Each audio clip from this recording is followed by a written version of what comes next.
ایک سوال یہ آیا تھا خواتین کی طرف سے کہ تحیۃ الوضو کی نماز کب ادا کی جائے. تحیۃ الوضو یقیناً بڑی فضیلت والی نماز ہے.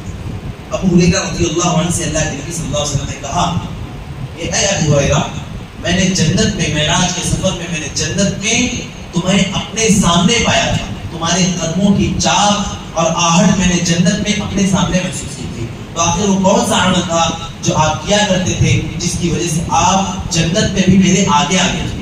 تو ابو ہریرہ رضی اللہ عنہ نے کہا کہ اللہ کے نبی میں کوئی بڑا عمل نہیں کرتا، بس اتنا ضرور ہے کہ میں جب بھی قضاء حاجت سے فارغ ہوتا ہوں، جب بھی ضرورت سے فارغ ہوتا ہوں، جب بھی میرا وضو ٹوٹتا ہے تو میں فی الفور وضو کرتا ہوں اور 2 رکعت نماز ادا کرتا ہوں.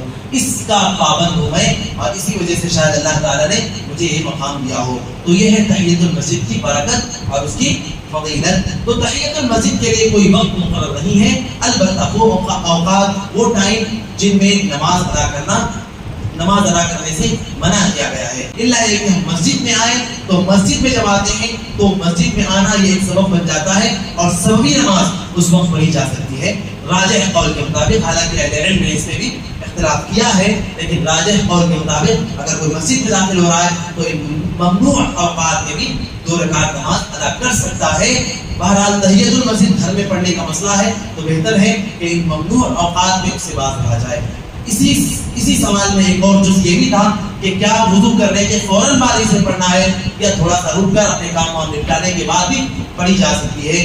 تو تحیۃ المسجد، تحیۃ الوضو کا جو اس کا وقت ہے وہ یہی ہے کہ وضو کیا اور 2 رکعت نماز ادا کی.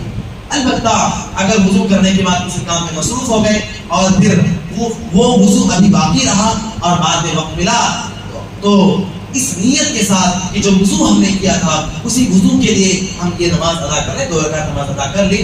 امید ہے کہ اللہ تعالیٰ میں تحیۃ الوضو کے جو 2 رکعت نمازیں ہیں ان کے اجر و ثواب سے اللہ تبارک و تعالیٰ ہمیں نواز دے گا انشاءاللہ تعالیٰ.